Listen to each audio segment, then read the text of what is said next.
ఆ రోజు వైకుంఠం వింతైన కాంతితో వెలిగిపోతోంది. ఆదిశేషునిపై విష్ణుమూర్తి హాయిగా విశ్రమిస్తున్నారు. పక్కనే లక్ష్మీదేవి కొలువై ఉంది. అంతటా ప్రశాంతత, దేవతల మధుర సంగీతం. అప్పుడు వచ్చాడు నారదుడు. చేతిలో వీణ, అడుగులో గర్వం, ముఖంలో తనే గొప్పవాడిననే అహంకారం. నారాయణ నారాయణ. విష్ణువు మెల్లగా కళ్ళు తెరిచారు.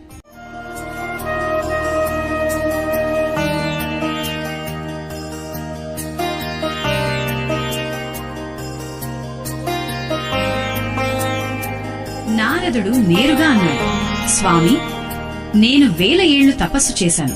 3 లోకాలు తిరిగాను. ఏ అందం నన్ను ఆపలేదు, ఏ సంపద నన్ను లొంగదీసుకోలేదు. స్వామి, నేను మాయను జయించాను. వైకుంఠంలో నిశ్శబ్దం అలుముకుంది. లక్ష్మీదేవి చిన్నగా నవ్వి తల తిప్పుకుంది. విష్ణువు లేచి కూర్చుని అన్నీ తెలిసినవాడిలా ఒక చిరునవ్వు నవ్వి ఇలా అన్నారు, చాలా సంతోషం నారదా. అయితే నాకు చిన్న పని చేసిపెట్టు. అల్లంత దూరంలో ఒక గ్రామం ఉంది. అక్కడికి వెళ్లి నాకు కొంచెం మంచినీళ్లు తీసుకురా. నేను ఈ చెట్టు నీడలో వేచి ఉంటాను. నారదుడు నవ్వుతూ, ఇంతేనా స్వామి, ఇప్పుడే తెస్తాను అని అడుగులు వేశాడు. నారదుడు గ్రామానికి చేరుకున్నాడు. మనసులో స్వామికి నీళ్లు ఇవ్వాలి అనే ఆలోచన మాత్రమే ఉంది. మొదటి ఇంటి తలుపు తట్టాడు. తలుపు తెరుచుకుంది. మరియు నారదుడి శ్వాస ఆగిపోయింది. ఎదురుగా ఒక అమ్మాయి నిల్చుని ఉంది. బాదం లాంటి కళ్ళు, చిరునవ్వు చిందే పెదాలు.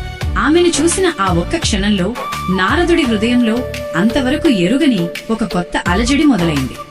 ఆమె మెల్లగా నవ్వింది. నారదుడి నోట నారాయణ అన్న మంత్రం మాయమైపోయింది. వేరే మాటలు బయటకొచ్చాయి. మీ నాన్నగారు ఉన్నారా?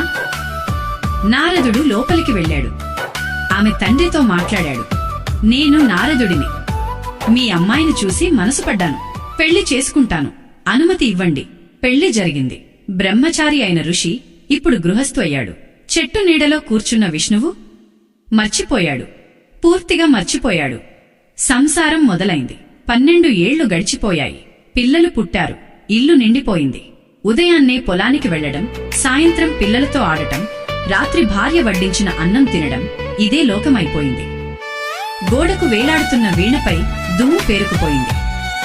నారాయణ అనే నామం ఆ ఇంట్లో వినిపించకుండా పోయింది.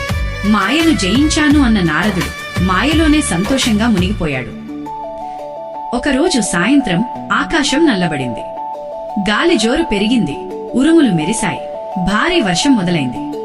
చూస్తుండగానే ఊరు వరదలో మునిగిపోయింది. నారదుడు భార్య చెయ్యి, పిల్లల చేతులు పట్టుకుని పరుగు తీశాడు. నీళ్లు మోకాళ్ల దాకా వచ్చాయి.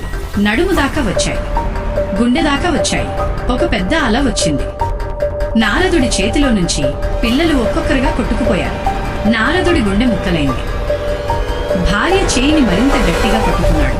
కాని బలమైన సుడిగుండం ఆమెను కూడా లాగేసింది. నారదుడి చేయి ఖాళీ అయిపోయింది. అప్పుడు నారదుడు ఆకాశం వైపు చూసి గట్టిగా అరిచాడు, నారాయణ, నీ భక్తుడికి ఈ గతి పట్టించావా? అన్నీ పోయాయి. భార్య లేదు, పిల్లలు లేరు. ఎక్కడున్నావు నువ్వు? ఆ మొర విన్నట్లు ఒక మెరుపు మెరిసింది. నారదుడు కళ్ళు మూసి తెరిచాడు. వరద లేదు, వర్షం లేదు, ఊరు లేదు. అదే చెట్టు, అదే నీడ. విష్ణుమూర్తి అక్కడ శాంతంగా కూర్చుని ఉన్నాడు.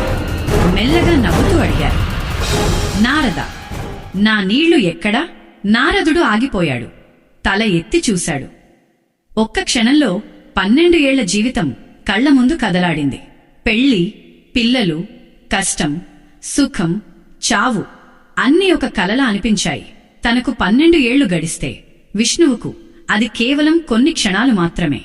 విష్ణువు అన్నారు, నారద, మాయను జయించాను అన్నావు. కాని ఒక్క అందమైన ముఖం చూడగానే నన్ను మర్చిపోయావు. నీ లక్ష్యాన్ని మర్చిపోయావు. ఇదే మాయశక్తి. నీ జ్ఞానం నిన్ను రక్షించలేకపోయింది. నారదుడు పసిపిల్లాడిలా ఏడ్చాడు. తన మూర్ఖత్వాన్ని తెలుసుకుని స్వామి పాదాలపై పడ్డాడు. ఇప్పుడు ఆగి నిన్ను నువ్వు చూసుకో. నువ్వు ఫోన్ చూస్తున్నావు. గంటలు గడిచిపోతున్నాయి. అది మాయ. డబ్బు వెనుక పరిగెత్తుతున్నావు. ఏళ్లు గడిచిపోతున్నాయి. అది మాయ. ఒక వ్యక్తిని ఇష్టపడి నీ లక్ష్యాన్ని, నిన్ను నువ్వు మర్చిపోతున్నావు. అది మాయ. అన్నీ కోల్పోయాక దేవుడు గుర్తొస్తున్నాడు. అది మాయ. ఎప్పటికైనా ఆ విష్ణువు నిన్ను అడుగుతాడు, నువ్వు ఎందుకు వచ్చావు, నీ నీళ్లు ఎక్కడా అంటే నీ లక్ష్యం ఏమైంది?